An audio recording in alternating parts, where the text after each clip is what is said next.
먼저 우리가 오늘 추수감사주의를 지키게 된 배경에 대해서 살펴볼 필요가 있습니다.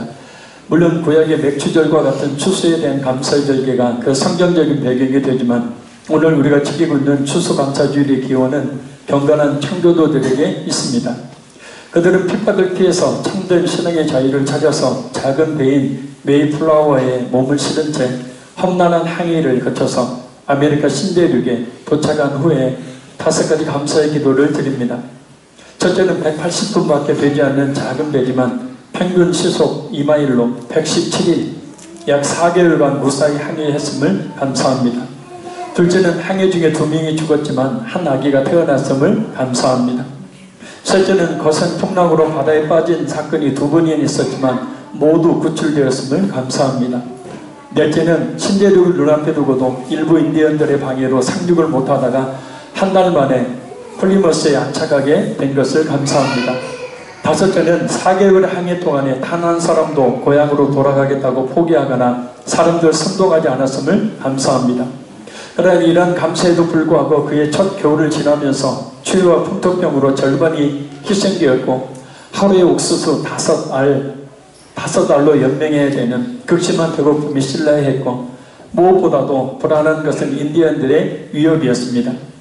그러나 이런 상황 속에서도 3년이 지났을 때에 매사추세츠 주지사였던 윌리엄 브레이트 피트는 새 땅에 정착하고 감사예배의 날을 공포합니다. 1863년 남북전쟁이 극렬하던 때 링컨 대통령은 추수감사절을 미국의 국경일로 선포하고 이렇게 말합니다. 모든 미국인은 이날 하나님 아버지의 선하신 은혜를 알고 감사하라. 이와 같은 사건들이 바로 우리나라 기독교인들이 추수감사절로 지키게 된 기원이 됩니다. 우리나라의 기독교 신앙은 경건한 청교도들에게 그 기원을 두고 있기 때문입니다. 그 경건한 청교도들의 후손인 선교사들이 우리나라 기독교 초기에 우리나라에 들어왔고 복음을 전했습니다. 그래서 그 복음을 받아들인 우리나라도 자연스럽게 추수감사주의를 지키게 된 겁니다. 그러나 절기는 미국과 다릅니다. 우리나라의 형편에 맞춰서 추수가 거의 다 끝나는 시점인 11월 셋째 주 일요일을 추수감사주의를 지키게 된 겁니다. 그날이 바로 오늘입니다. 원래 추수감사주의를 하면 말 그대로 추수하여 거둬들인 곡물들을 하나님께 드리며 감사하는 절기입니다. 그래서 여러분들이 보시다시피 강단 앞에 한 해 동안 추수한 곡식, 과일 그리고 채소들을 상징하는 그런 것들을 지금 진열해 놓은 겁니다. 현재 와서는 농사를 짓는 사람들이 적기에 추수감사주일은 하나님께서 한 해 동안 베풀어 주신 모든 은혜와 사랑, 결실들에 대해서 감사하는 날로 지킵니다. 이렇게 감사하는 것은 하나님의 뜻이다, 하나님의 명령이다 라고 오늘 본문에서 말씀합니다. 그럼 그것이 왜 하나님의 뜻이고 명령인지 말씀을 통해 살펴보도록 합니다. 무엇보다 우리 성령님께서 역사해 주셔서 하나님께 대한 감사가 회복되어서 감사가 더욱 넘치게 되는 역사점이 있기를 간절히 소원합니다. 첫째, 하나님은 우리에게 감사하며 살라고 말씀합니다. 시편 100편 4절을 보면 감사하며 그 이름을 송축하라. 에베소서 5장 4절에 감사하는 말을 하라. 고린도서 2장 6절 7절에 믿음에 굳게 서서 감사가 넘치게 하라. 고린도서 4장 2절에 감사함으로 깨어있으라. 특히 오늘 본문 데살로니가서 5장 18절에 범사에 감사하라 라는 이 말씀을 NIV 영어 성경을 보면 모든 상황에서 또 모든 환경에서 감사하라 라는 뜻으로 번역합니다. 데살로니가 교회는 당시 많은 핍박과 환난을 당하고 있었습니다. 그럼에도 불구하고 그들에게 감사하라고 명령합니다. 사실 전혀 감사할 수 없는 상황임에도 불구하고 감사하라고 말씀합니다. 왜냐하면 믿는 성도들에게는 아무리 어려운 상황이라 할지라도 그 모든 일이 하나님의 주권과 섭리하심에 따라 발생하기 때문입니다. 그리고 그 어려운 상황들은 결국 하나님께서 성도들의 영혼 구원과 또한 믿음 성장을 위해서 하시는 일이기 때문입니다. 로마서 8장 28절 말씀입니다. 우리가 알거니와 하나님을 사랑하는 자 곧 그의 뜻대로 부르심을 받은 자들에게는 모든 것이 합력하여 소원을 이루느니라. 그러니 우리는 모든 상황, 어떤 상황이든지 하나님께 감사해야 합니다. 왜냐하면 구원해 주신 보다 더 큰 축복은 없기 때문이고, 이미 구원의 확신을 가지고 있는 성도는 이 세상을 다 죽어도 얻을 수 없는 구원을 받은 것이니 감사하지 않는 것이 오히려 더 이상한 일이기 때문입니다. 두 둘째, 그럼 구체적으로 언제 감사해야 할까? 마태복음 5장 11절 12절의 말씀에 핍박을 받을 때 감사해야 합니다.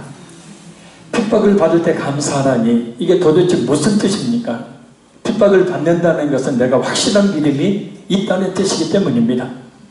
마태복음 14장 19절에 음식을 먹을 때 감사해야 합니다. 식당에 가서 식사하실 때 고기 한번 숙였다가 도장 콱 찍듯이 고개 들지 마시고 하나님이 주신 것 진짜 감사하게 남기지 마시고. 외면하네요.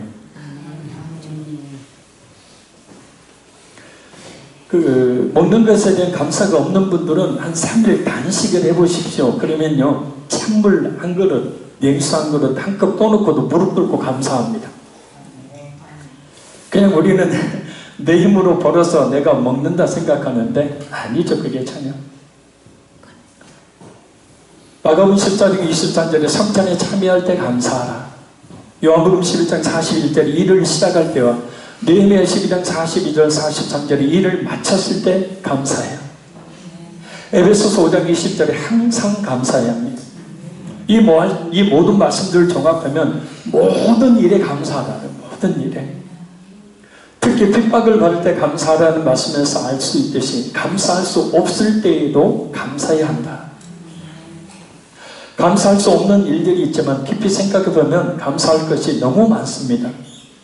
그러니까 우리가 우리의 시선을 우리의 삶의 부정적인 요소들이 집중하고 사람을 바라볼 때도 그 사람의 부정적인 모습만 집중하기 때문에 불평과 원망이 나오는 거지, 사실 우리의 삶의 전체를 놓고 감사의 일들을 한번 100가지만 적어보면 진짜 무릎 탁 치고 감사하게 될 겁니다. 감사를 너무나 잊어버리고 우리가 사는 것 같아요. 우리 자신을 향한 하나님의 은혜와 사랑을 우리가 찾지 못할 뿐이지 찾아보면 얼마나 많은지 모릅니다. 그리고 아무리 어려운 일이 있다 할지라도 결국 우리는 조금 뒤에 하나님의 해결하심, 하나님의 축복하심 은혜를 맛보게 될 것이기 때문에 우리는 감사해야 합니다. 셋째, 그럼 어떻게 감사해야 할까? 사무엘하 22장 50절에 찬송으로 감사해야 합니다. 시편 9편 1절에 전심으로 감사해야 합니다. 고린도후서 9장 11절에 예배를 드림으로 감사해야 합니다. 시편 50편 14절에 헌금을 드림으로 감사해야 합니다. 잠언 3장 9절에 10절에 재물과 소산물을 드림으로 감사해야 합니다. 로마서 14장 6절에 주를 위한 헌신의 생활로 감사해야 합니다. 빌립보 4장 6절에 기도를 드림으로 감사해야 합니다. 그러니까 예배를 드림으로 기도와 찬송으로 그리고 마음을 담은 헌금과 헌신으로 하나님께 감사해야 한다. 결국 감사라는 것은 결국 물질적인 것으로 드러나게 되어 있죠. 하나님의 은혜에 얼마나 감사하는지는 자신의 물질을 드리는 모습을 보면 알 수가 있죠. 영국의 그랜치 목사님이 이런 말을 했습니다. 잘 한번 들어보십시오. 어떤 사람은 자기가 가는 평탄한 길에 조그마한 구덩이만 있어도 벌써 하나님을 원망하고 사람을 원망합니다. 또 어떤 사람은 자기가 가는 험하고 캄캄한 길에 조그마한 빛만 비추어도 하나님이 주시는 자비로운 빛을 여기며 감사의 기도를 올립니다.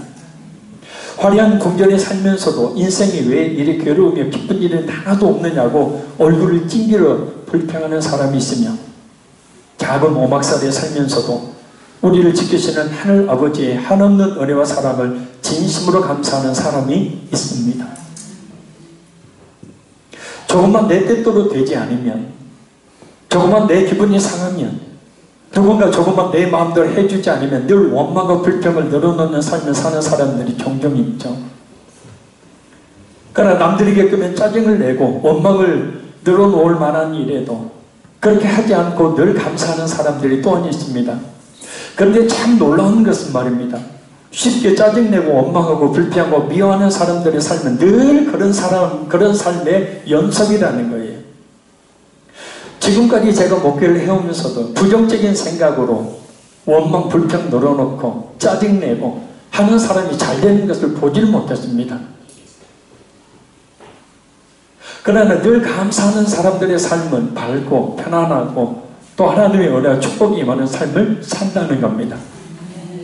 로마서 8장 5절 6절의 말씀처럼 육신을 따르는 자는 육신의 일을, 영을 따르는 자는 영의 일을 졸지 마시고 생각하고요. 그 육신의 생각은 사망이고요. 영의 생각은 생명과 평안입니다. 하나님의 행복과 축복을 불평과 원망으로 스스로 차지 말아야 합니다. 인간이라는 죄악된 본성을 가지고 있어서 자기 위주로 살기 때문에, 자기가 중심이기 때문에, 나만 먼저 생각하기 때문에 항상 좀 주위에 있는 사람들이 제대로 조건을 갖춰주지 않을 때 원망, 불평, 짜증 늘어놓게 되어 있습니다. 근데 그것이 습관이 되어버리면 그 인생 자체가 원망, 짜증, 불평이 있는 인생이 될 수밖에 없습니다. 그러니 이왕 말을 하려거든 믿음의 말, 좋은 말들을, 아이고 죽겠네, 그러니까 죽는 거잖아요.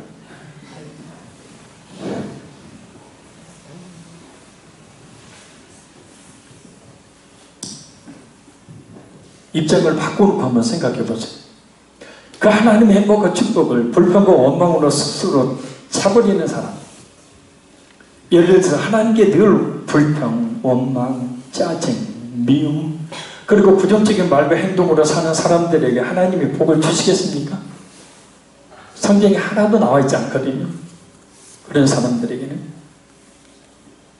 아니면 삶이 그리 평탄치 못할지라도 하나님께 늘 감사하는 삶을 사는 사람들에게 하나님께서 복을 주시지 않겠느냐.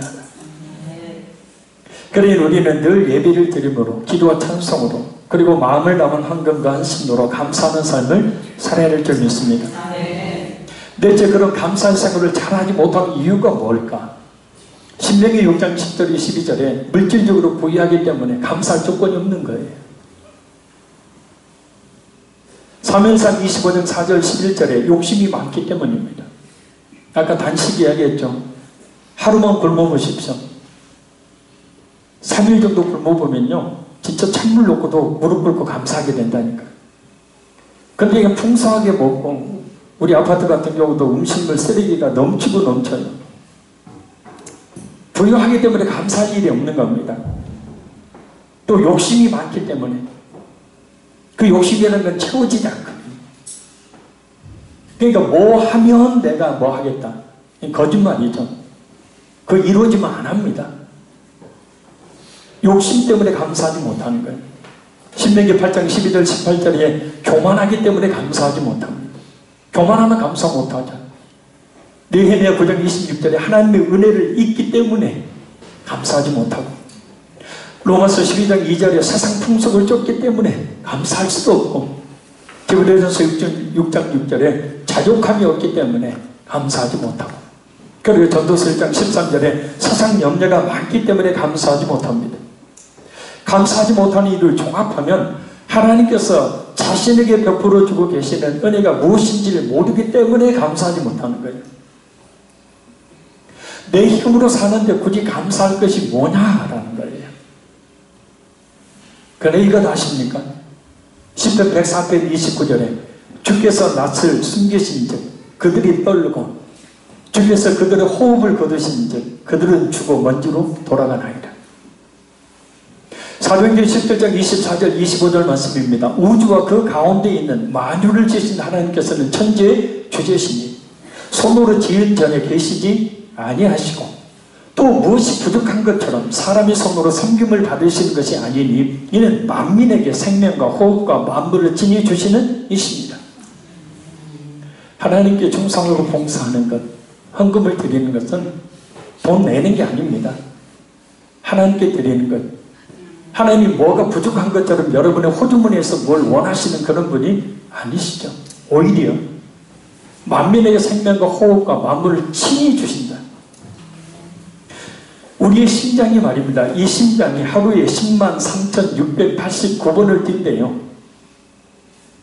그리고 이 심장이 뛸 때 우리 몸속의 혈액은 우리의 온몸 구석구석을 계속해서 달려서 생명을 공급하는데 놀랍게도 하루에 1억 6,800만 마일을 달린다고 합니다. 미터로 계산하니까 2,703억 1,200m나 되는 거예요. 이것이 바로 하나님께서 우리에게 조금도 쉬지 않고 생명을 주고 계시는 증거예요.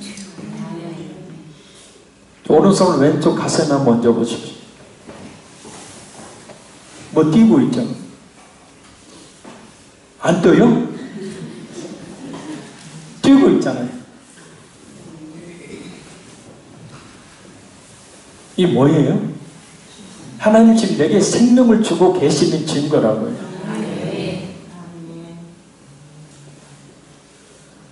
심장 멈춰지면 죽습니다.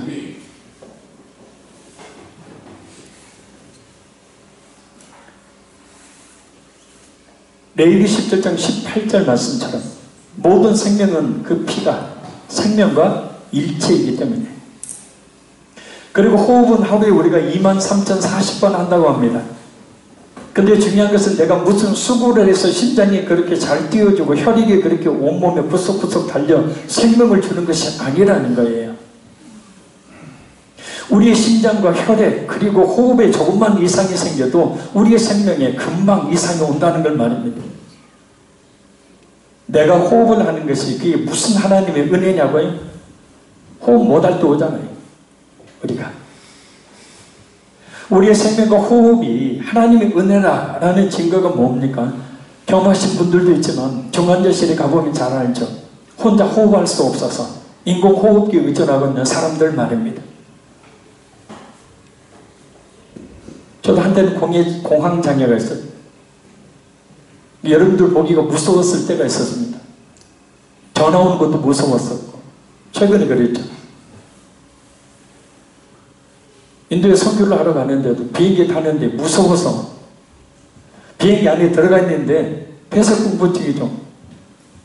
이 안에 갇혀서 죽을 것 같아요. 숨이 안 쉬어져요. 막 뛰쳐나가고 싶어요. 그때 하나님께 기도했죠. 그 순간 하나님께서 호흡을 안정되게 하시고 그런 마음들을 다 없애주셨다. 호흡을 한번 하는 것도 하나님의 은혜입니다. 아멘. 그러니 우리가 아까 하루에 호흡을 23,040번 한다고 그랬어요. 그러니까 우리 하나님께서 우리에게 호흡 하나를 통해서만도 하루에 23,040번의 은혜를 주고 계시는 거예요. 믿습니까? 오늘도 하나님께서는 내 피를 내 육체에 돌게 하시는, 조금도 쉬지 않고 단 1초도 영영 1초도 쉬지 않고 피를 돌게 하셔서 내게 생명을 주시는 분이고 23,040번의 호흡을 하게 하심을 통해서 나로 하여금 살게 하신 분이라는 거예요. 그건 뭐냐면 살아있다는 자체가 은혜라는 거예요. 아니 우리가 호흡을 한번 할 때마다 하나님의 능력이 우리에게 임하고 있는 거예요. 하나님의 그 따뜻한 손길이 우리의 호흡에 미치고 있다는 겁니다. 그러니 자기 힘으로 산다는 교만을 버리고 지금도 우리의 생명과 호흡을 쥐고 계심으로 살게 하시는 하나님 앞에서 늘 감사하는 삶을 살아야 합니다. 아침에 일어나서 하나님 제게 생명과 호흡 주셔서 오늘을 살게 하시니 감사합니다. 이렇게 오늘도 이렇게 힘들게 일어나서 또 직장에 출근해야 되고 돈 벌러 나가야 되고 그런 말은 싹 갚으시고 짐 스토블러의 최고의 유산 상속받기라는 책을 보면 이런 말이 있습니다. 정말 감사해야 될 것 같은 사람들은 감사할 줄 모르고 거의 아무것도 없는 사람들은 많은 경우 감사하면서 산다. 그러니까 물질적으로 풍족하다고 감사할 수 있는 게 아니라는 겁니다. 오히려 감사할 수 없게 되는 장애물이 되기도 합니다. 가서 그런 감사하면 우리가 어떤 유익이 있을까요? 감사는 우리의 생활을 윤택하게 해주죠. 요한복음 6장 11절 13절을 보면 오병이의 기적의 말씀이 나옵니다. 보리떡 5개 물고기 2마리 20세상의 남자만 5,000명이니까 여자, 노약자, 어린아이, 여자 포함하면 다 최소 3만 명 이상의 사람들에게 아무런 도움이 없이 그들이 먹게 된 양에 해당됩니다. 그러나 예수님께서는 성도 하나님께 그것을 주심을 감사하며 축복하셨죠. 그때 그 많은 사람들이 먹고도 남은 풍성함으로 그것이 오병이어가 바뀌게 되죠. 이렇게 감사하는 우리로 또 다른 감사의 역사를 경험하게 합니다. 고린도후서 4장 15절 말씀입니다. 이는 모든 것이 너희를 위함이니 많은 사람의 감사로 말미암아 은혜가 더하여 넘쳐서 하나님께 영광을 돌리게 하려 함이라. 또한 시편 50편 23절 말씀입니다. 감사로 제사를 드리는 자가 나를 영화롭게 하나니 그의 행위를 옳게 하는 자에게 내가 하나님의 구원을 보이리라. 감사하면 오병이어의 기적이 일어납니다. 넘치도록 채워주셔요. 하나님께서 구원의 은혜를 베풀어 주십니다. 하나님께서 어려움 가운데서 건져 주십니다. 그래 우리가 늘 감사하는 삶을 살아야 합니다. 불평과 원망은 오히려 자신의 삶을 더욱더 힘들게만 만들 뿐이에요. 따라합니다. 불평과 원망의 말은 하지 말고 오직 감사의 말만 하자.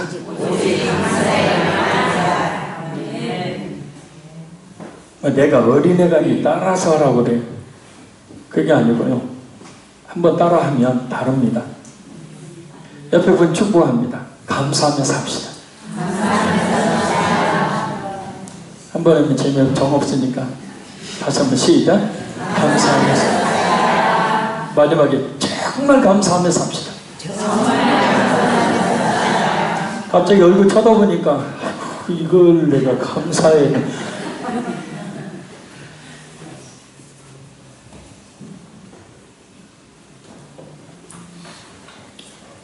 그저께 금요일 낮 한 통의 이 편지와 함께 햅쌀 20kg 20호가 어느 무명의 그리스도인으로부터 우리 교회로 배달이 되었습니다. 제가 그 배달해 오신 두 분한테 시가를 물어보니까 104만 원이라고 합니다. 햅쌀이에요. 올해 나온 쌀. 그 성도님이 보낸 편지의 내용을 그대로 읽어드립니다. 2019년 추수감사절에 재임하여 서철승 목사님, 성심으로 목회활동하시는 목사님 감사합니다. 저는 날마다 화평교회에 빛으로 오신 예수님을 배우고 기도하고 성구도 외우는 기독교인입니다. 금년 추수감사절을 맞이하여 화평교회 성도님들 점심 밥살로 쓰시라고 적은 양이지만 백미, 신동진쌀 20kg들이 20포를 보내드립니다. 화평교회 서철승 목사님을 비롯하여 송한석 장로님, 최문근 장로님과 모든 성도님들에게 복 주시고 복 주시며 날로 번성하고 번창하게 하여 주시옵소서. 예수님 이름으로 기도합니다. 아멘. 2019년 11월 15일 무명인 올림. 이 성도에게 하나님께서 오병이의 축복이 넘치게 해주시길 바랍니다. 요즘 제 아내가 저를 볼 때마다 정체되어 있는 것 같은 우리 교회를 보면서 하는 말이 있습니다. 하나님께서 이전처럼 우리 교회에 기적을 베풀어 주셨으면 좋겠다. 계속 갈 때마다 그런 얘기를 저한테 했었어요. 솔직히 저도 하나님께서 우리 화평의 교회와 함께하고 계시지 않은가 하는 의문이 아닌 의문을 가지고 있었던 요즘이었습니다. 이전에는 정말 하나님의 살아계심을 체험하도록 하나님께서 어떤 손길을 통해서라도 역사하셨는데 기도하는 가운데 계획하면 하지 못한 사역에 지금까지 단 한 번도 없었는데 이 쌀을 받고 한동안 도대체 이게 무슨 일인가 멍하니 있었습니다. 저는 두 포인 줄 알았어요. 정말 하나님께 마음을 다해서 감사기도를 드렸습니다. 하나님께서 우리 화평교회에 함께하고 계심을, 하나님께서 우리 교회에 역사하고 계심을 다시 한번 느낄 수가 있었기 때문에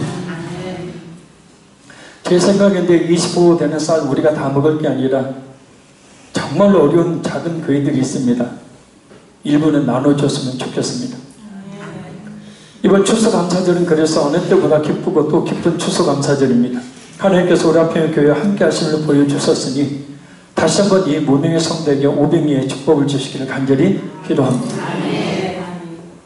그리고 우리도 그렇게 쓰임받는 그런 하나님의 종들이 될 수 있는 바랍니다. 마지막 여섯째 추수감사절의 진정한 구속사적 의미는 영혼 구원이 있습니다. 마태복음 9장 37절 38절 말씀입니다. 이에 제자들에게 이르시되 추수할 것은 많되 일꾼은 적으니 그러므로 추수하는 주인에게 청하여 추수할 일꾼들을 보내어 주소서 하라 하시니라. 아멘. 이 말씀을 보면 아직 죄와 사망의 권세에 빠져있는 영혼들이 많은 걸 알 수 있습니다. 그런데 일꾼이 적습니다. 많은 교인은 있지만 자신에게 주신 영혼권의 사명을 감당하는 일꾼은 아주 극소수다라는 뜻입니다. 여기서 말씀하는 일꾼은 예수님의 확실한 제자로 확실한 소명의식을 가지고 전도하는 전도자를 말합니다. 전도는 특별한 사람에게 주신 사명이 아니라 우리 모든 성도들의 사명입니다. 그러니 우리 모두가 예수님께서 말하시는 영혼을 추수하는 신천지의 그 가짜 추수꾼이 아니라 그 멸망받을 추수꾼이 아니라 진짜 추수꾼이 되어야 합니다. 왜냐하면 하나님께서 진실로 거두시기를 원하시는 곡식은 바로 죽어가는 영혼들이기 때문입니다. 모든 절기는 구약의 모든 절기는 뭐가 연결되어 있어요? 그림자이고 그 실체는 누구예요? 예수님이시다. 그래서 구약의 모든 절기가 말하고 있는 것은 뭐냐면 예수님이에요. 예수님. 그래서 추수감사주일의 진정한 구속사적 의미는 영혼구원이라. 영혼. 특히 그런 일꾼을 보내주소서 하라라고 일꾼을 보내달라고 기도하라 그랬어요. 그래서 다시 제가 힘을 내어서 그런 일꾼들을 보내주시라고 요즘 계속 기도하고 있습니다. 오늘부터라도 하나님께서 그토록 원하시는 영혼 추수의 사명을 감당하는 우리 모두가 되기를 간절히 소원합니다. 그런 일꾼들을 보내주시라고 기도해야 합니다. 그래서 우리를 보내주신 하나님의 마음을 시원하게 해드리는 일꾼, 그것이 진정한 추수감사를 주신 하나님의 뜻인 줄로 믿습니다. 결론적으로 말씀드립니다. 한 해 동안 베풀어 주신 하나님의 크신 은혜에 진심으로 마음을 다해 큰 감사를 드려야 합니다. 모든 일에 감사가 넘치도록 해야 합니다. 오늘 집에 돌아가셔서도 남편에게 이렇게 이야기하십시오. 당신이 있는 것이 내게는 가장 큰 감사거리라.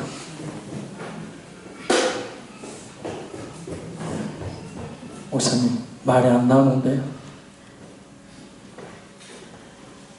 아내에게도 꼭 말하십시오. 내가 이 세상에 태어나서 가장 잘하는 일은 예수님 믿는 것 외에 바로 당신을 만난 것이다.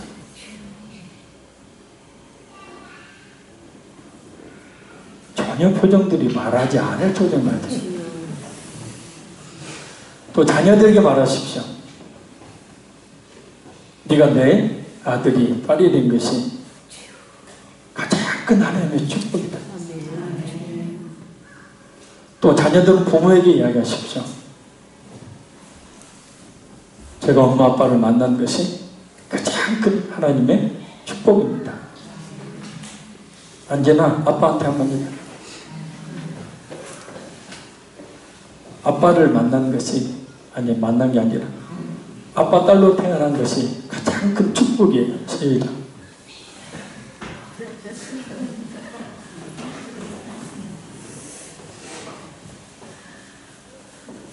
제가 요즘 그 김정은도 무서워하는 중위로 올라가고 있어서 아니 진짜 그렇게 이야기를 해보십시오.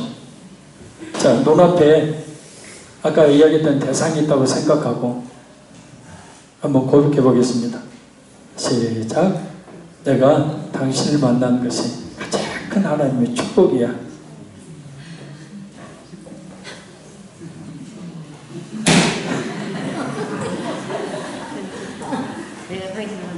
음에 속에서 물 같은 게 치밀어 올라요. 뭔 감사요, 감사는. 그리고 윤지사님, 명권사님 할 수 있을 것 같아요. 자, 앞에 최인규 집사님 있다고 생각하고 시작.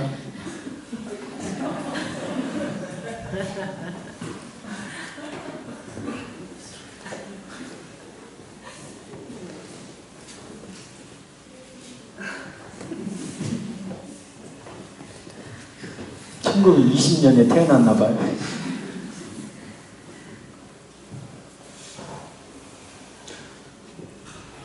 제가 윤권사님 잘 알죠. 최 집사님 얼마나 좋아하는지. 별것 아닌데요. 놀라운 결과가 나타납니다.